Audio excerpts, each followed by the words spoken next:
میں دیکھو ایتھیسٹ کو چیلنج کرتا ہوں نا, کمبخت ایک بھی چیلنج کا جواب نہیں دیتے, ادھر ادھر کی شادیوں والے کلپ لے کے نا میرے وہ چلا دیتے ہیں. وہ دیکھو اس نے پھر کہہ دیا کم عمری میں شادی کی جائے. ابے بھائی اسلام شادی سے تھوڑی شروع ہوتا ہے, وہ تو میرا بیان اتفاق سے شادی سے شروع ہو جاتا ہے, اسلام تھوڑی شروع ہو رہا ہے. تم میرے بیان پہ اعتراض کرو کہ مفتی صاحب کا بیان شروع ہی 4 شادیوں سے ہو رہا ہے, یہ قابل اعتراض بات ہے, لیکن اسلام تھوڑی سے شروع ہو رہا ہے. اسلام تو پہلے توحید کے عقیدے سے شروع ہوتا ہے, پھر اس میں جو ہے نا وہ بت پرستی کی مخالفت ہے, پھر انسان کو انسانوں کی غلامی سے نکال کے اللہ کی غلامی. ایسا انسانوں کو اسلام نے انسانوں کی غلامی سے نکالا ہے کہ ہٹو بچوں, دنیا میں جتنے لبرل لوگ ہیں نا آپ کو حکومتوں کے غلام بنا رہے ہوتے ہیں, آپ کو انسانوں کے غلام بنا رہے ہوتے ہیں, آپ کو باس کا غلام بنا رہے ہوتے ہیں. اسلام آپ کو ان تمام غلامیوں سے آزاد کر. ارے آپ کو ماں باپ کا غلام نہیں بنا رہا ہے بھائی, جو سب سے بڑے حقدار ہیں. کسی کی فرما برداری کرنا, کسی کے احسانات کا بدلہ چکانا یہ الگ چیز ہے, اس کا غلام بن جانا الگ چیز ہے. غلامی سے نکال رہا ہے. تبھی باپ کو سجدہ کرنے کی اجازت نہیں ہے, ماں کو سجدہ کرنے کی اجازت نہیں ہے.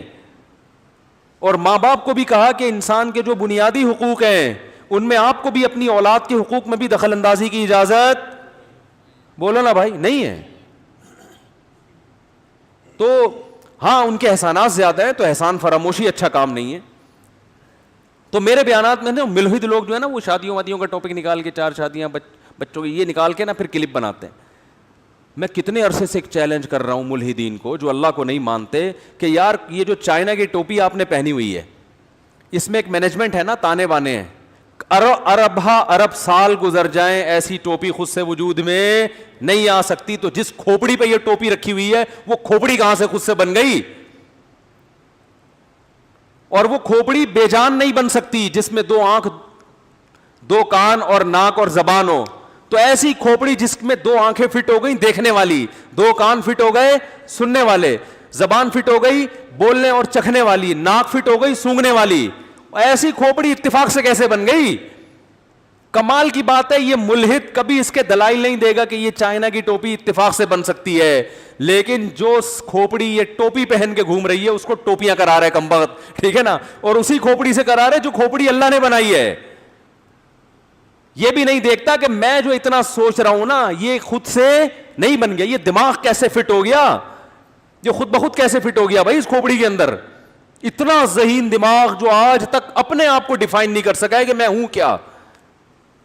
ان چیلنجوں کا جواب ان کمبختوں کے پاس نہیں ہے, ادھر ادھر کی پھینکتے رہیں گے. وہ آئنسٹائن نے یہ کہہ دیا تھا, وہ ایسی تھیوریز میں آپ کو ڈالیں گے بھرم بازی کے لیے. حالانکہ سائنسدانوں میں بھی اکثر خدا کے وجود کے قائل ہیں, خود آئنسٹائن بھی خدا کے وجود کا قائل تھا. میں ایک دفعہ یونیورسٹی میں بیان کیا تو اس میں آئنسٹائن کی عبارت پڑھ کے سنائی تھی. اس سے لوگوں نے پوچھا, اس نے کہا میں مانتا ہوں کوئی اس کائنات یہ بغیر کسی بنانے والے کے بن نہیں سکتی. کچھ ایک سائنسدان ہیں جن کی کھوپڑی صحیح کام نہیں کر رہی, انہوں نے انکار کر دیا. تو اور ظاہر ہے جیسے ڈاکٹروں میں 1 نمبر بھی ہوتے ہیں 2 نمبر بھی ہوتے ہیں, مولویوں میں بھی 1 نمبر بھی ہوتے ہیں 2 نمبر بھی ہوتے ہیں, سیاستدانوں میں 1 نمبر بھی 2 نمبر بھی, حکیموں میں 1 نمبر بھی 2 نمبر بھی, تو سائنسدانوں میں بھی 1 نمبر بھی ہوتے ہیں اور 2 نمبر بھی ہوتے ہیں. یہ کوئی ایسا نہیں ہے دنیا میں کہ سائنسدان کی زبان سے نکلے ہوئے الفاظ وہ جناب ایسے خوبصورت الفاظ ہیں کہ اب وہ انسانیت کے لیے مشعل راہ بن گئے اور اب اس کو کوئی چیلنج نہیں کر سکتا. اور بار بار یہ بات میں ریپیٹ کرتا ہوں, ڈاروین کی تھیوری یہ تھیوری ہے, یہ ریسرچ نہیں ہے. یہ سائنسدان خود مانتے ہیں کہ نظریہ ہے کہ اگر خدا کو نہ مانا جائے تو پھر شاید ایسے بنی ہوگی کائنات. اگر بالفرض نہ مانا جائے اللہ کو تو پھر شاید ہو سکتا ہے اس طرح بنی ہو. یہ ریسرچ ہی نہیں ہے. جو ریسرچ نہیں ہے اس کو اٹھا کے آپ نے ساری دنیا پہ تھوپ دیا اور خدا کا انکار کر کے انسانوں کو درندہ بنا دیا. کیونکہ آپ اپنی ڈکشنری سے اگر خدا کو نکال دو گے تو پھر صرف خدا نہیں نکلے گا, خدا سے متعلق جتنے احکام ہیں وہ سارے ختم.